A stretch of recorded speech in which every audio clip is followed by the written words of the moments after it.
Hey everybody, this video is entitled The Importance Theory. Now, a lot of my students like to think that they are non-political, but it's not always immediately clear what they mean by that. Does it mean that they literally take no view on divisive questions about what the government should do? Does it mean that they believe that there is a standpoint on moral issues that is neutral or beyond any reasonable disagreement? That anything else, therefore, is just a kind of manipulation or politics? Or does this view imply a refusal to get involved in the sometimes sordid and messy political process? That they might have views about the situation, but they refuse to take political action because there's something particularly problematic about political action. I think most of my students, despite their reticence to label themselves as such, are very political. Some evidence of this might be that they get upset and distressed at just hearing some political opinions that they disagree with. When rights that they perceive as fundamental are threatened, they are outraged. These kinds of reactions are pretty normal, and they reflect the fact that most students have latent political theories. What latency here means is that they have implicit views about how citizens should be treated and how governments ought to behave.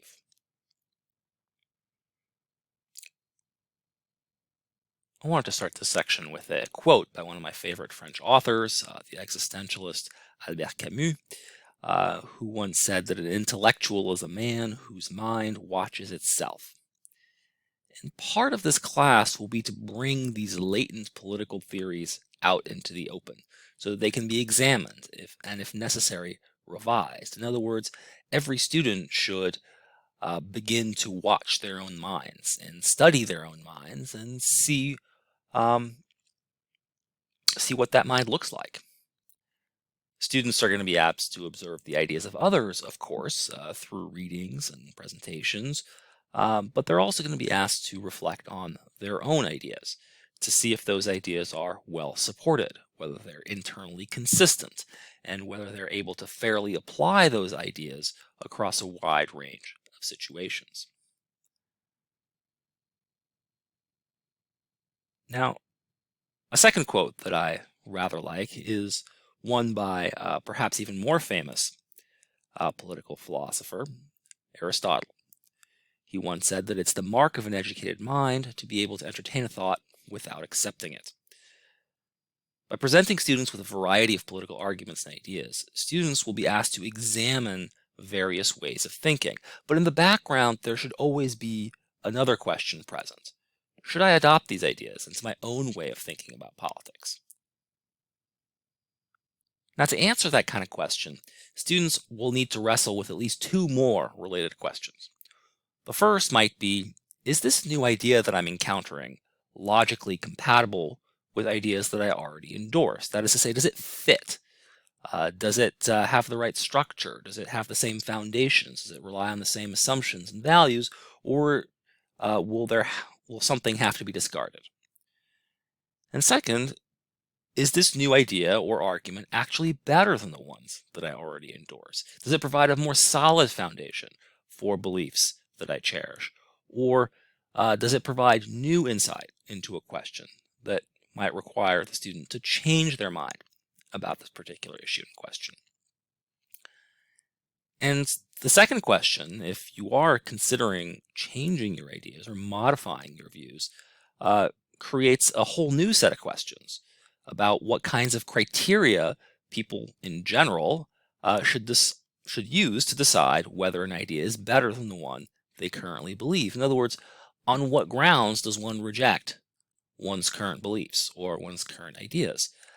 What sorts of arguments are capable of doing that, and what sorts of arguments ultimately are not? So as I've given you a little bit of taste of so far, the kinds of questions addressed in this course are both important and hard. Here's the kinds of questions that I think we're going to be addressing and that at least have the potential of being rather important. For example, how should citizens make decisions when they disagree about what course of action to take? What is the purpose or point of government? how wide is the scope of human activity that can be regulated by government? And any time in the last 2 years where someone has yelled about mask mandates on the one side or abortion restrictions on the other side, that question of how wide the scope of human activity that government can regulate um, is brought into question. How should we balance the competing values of freedom and equality? I think this question has been particularly important in Western thought over the last 200 to 300 years, where many people retain an attachment to both individual freedom and equality, and yet those things often come into tension. And finally, what is the relationship between law and morality? Many of my students want to go to law school, and law, of course, is a different enterprise than moral and political philosophy. Moral and political philosophy tries to figure out what the law should say, but the enterprise of law and the enterprise of morality, again, on political philosophy more generally, is very different.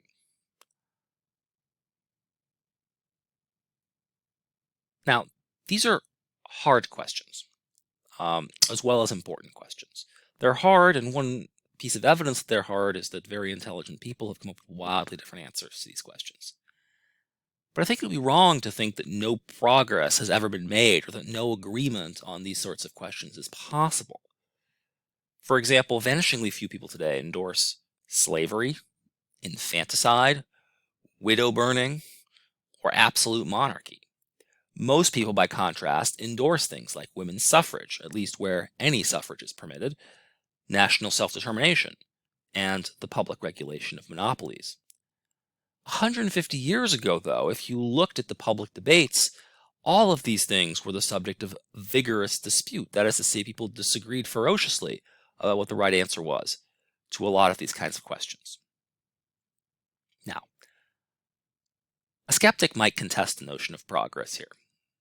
Perhaps we're simply living through a fad, not times that are different, better, but times that are different. Norms of conduct change, but there's no basis for saying that one norm is better than the other. But note that if you want to sustain that skeptical view, you'd have to believe, for example, that slavery isn't worse than free labor, it's just different from free labor. And I'm not sure how many people actually believe that. Most defenses of slavery collapse, I think, because they're either internally inconsistent or they rely on assumptions about the world that have shown themselves over time to be false. In other words, the arguments for slavery aren't just weak, but they're indefensible. In other words, a practice considered normal and right by hundreds of cultures across thousands of years of human history has lost all but a very tiny handful of endorsers over the course of the last 2 centuries. Now, I think that this disappearance is at least in part due to the dogged efforts of abolitionists and enslaved individuals themselves to persuade people with power of a number of different things. First, that slaves are persons and not animals or robots in human skin, as Aristotle might have thought. Observed inequalities of physical and intellectual capacity are often the result of man-made social conditions rather than innate differences, particularly differences between groups. And again, I think this applies more specifically to the racially based slavery that was experienced in the United States. But of course, slavery does not have to be race-based, and throughout most of human history was not. But at least in this particular incarnation, that kind of slavery was often underpinned by particular race-based views about the characteristics of human beings based on their ancestry, and those kinds of sort of biological views have largely fallen away. That doesn't mean that there aren't differences between different human groups. It just means that those differences are a lot less pronounced and often of different kind and variety than the ones that supporters of slavery once thought existed. Third, no human or social good really requires slavery. Often slavery was defended as a necessary evil, or maybe even something that was on balance good because it led to some greater good. And today, nobody thinks that. Nobody thinks that slavery is required in order to achieve some greater good.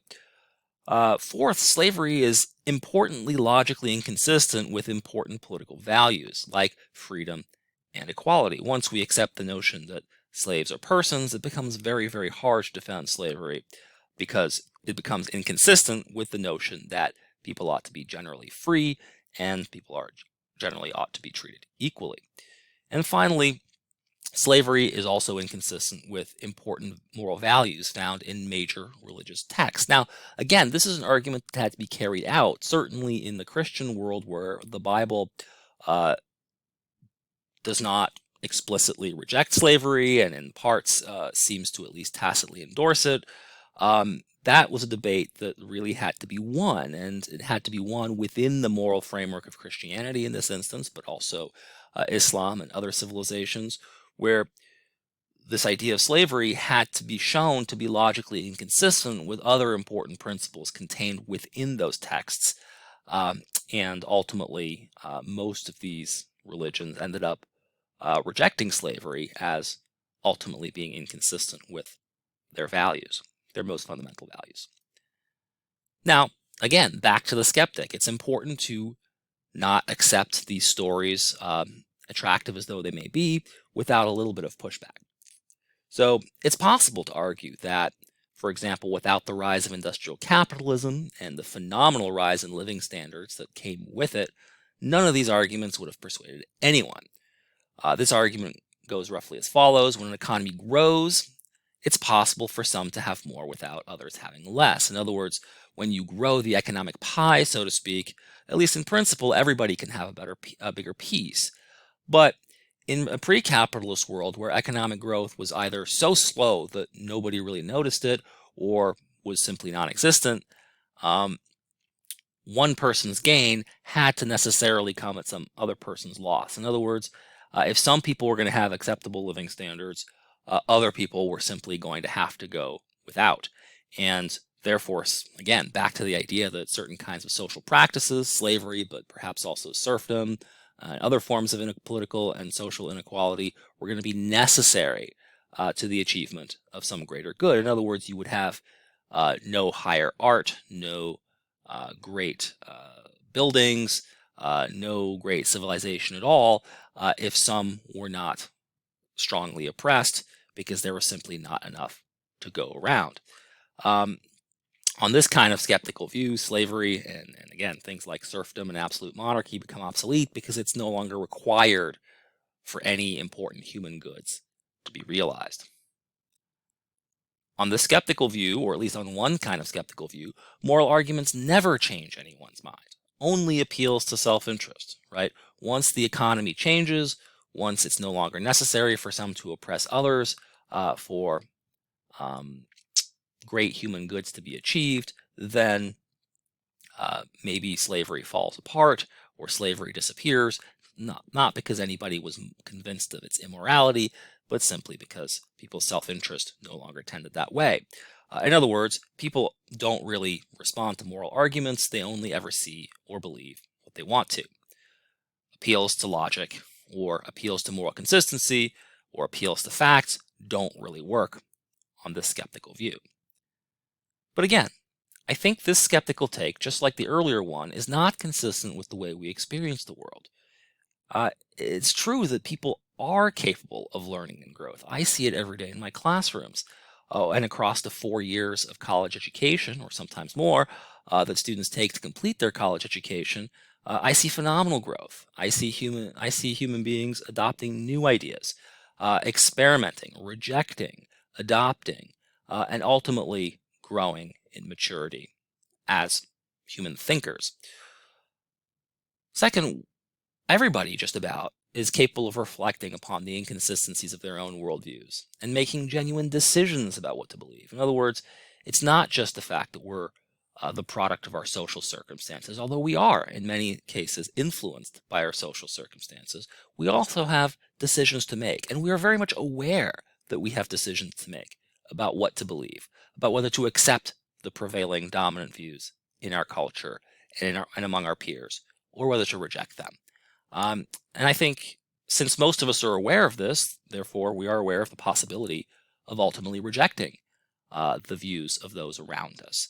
And when we do so, we often do so for reasons of conviction. In fact, people don't generally abandon the views of their peer groups, the views that they've been socialized into, without very strong reasons. It takes a lot for people to deviate from the social norm in some respects. And finally, we've all had the experience of being rationally persuaded or convinced. I say we all have. Most of us all have had that experience of being rationally persuaded or convinced. I think you probably have met people who are very stubborn, but I think even the most stubborn people sometimes relent. That is to say, when the evidence is overwhelming, when the arguments are just too strong, even very stubborn people will adopt bad ideas or bad arguments because they know inside themselves that those views cannot be sustained. One of your readings for this week by Michael Huemer, a philosopher out of UC Boulder, acknowledges that the skeptics have a point. That is to say, often it is the case that political belief and belief in general is uncoupled from reason, and it's that way for a wide variety of psychological reasons. I just alluded to one, which is that often people don't like feeling like they're disloyal to their peer groups. They don't want to upset anyone, and they don't want to be divergent because that would bring with it a variety of social consequences they're not willing to face. So sometimes the reasons why we believe things have nothing to do with the fact of being rationally persuaded. But just because sometimes that's the case doesn't mean that that's always the case. It doesn't follow that moral reasoning plays no role at all in convincing people to change their minds. So we have to achieve a kind of balanced view that that human beings are flawed reasoners. That is to say, we are sometimes not consistent, sometimes not very good at sorting out truth from fiction, sometimes very good at fooling ourselves into believing what we want to believe rather than what the truth is. But it doesn't follow that, therefore, all attempts at rational and logical persuasion are doomed to fail. Sometimes we can succeed in changing our views. Sometimes we are able to overcome some of our instincts. And so it seems that the appropriate conclusion here is that we need to be willing to entertain new ideas without excessive prejudice, and we need to be willing to subject one's own ideas to the same critical reflection that one applies to the ideas one wishes to reject. In other words, apply the same standards to your own views as you apply to the views that you don't like. And if you do that, over time, you're quite likely to develop views that are more and more well supported and easier to defend. So this course overall can be seen as trying to instill good habits of the mind. This is a phrase that's loosely translated from Aristotle once more. We'll have a chance to talk more about Aristotle throughout this course, but someone who really thought it was really important for individuals to practice certain habits of the mind, ways of thinking that are more reliable than the ones that perhaps we intuitively or instinctively adopt. And that required a certain kind of mental training, and that once people had this mental training, progress was possible. And so what this means is acquiring a certain set of attitudes and even values about the proper way to approach political ideas and argumentation. Some examples of these proper attitudes or values might include the idea that the best supported idea should win, not the idea that I happen to prefer to be true, but that the one that has the best evidence behind it. And that logical consistency and evidence are important standards by which we should evaluate political ideas. They might not be the only standards, but we should think of these things as being of great importance. So, I hope this video has been useful to you in introducing part of what I hope to achieve with this course. I realize that we only have a limited time together. I realize that some of you are further along in this journey than others. Some of you have been training your minds for many years now, and others are just beginning to explore their own convictions at some level, their own values, only beginning to reflect on what it is that they truly believe and why it is that they believe what they believe. In any case, I hope the course will be a great adventure for everyone.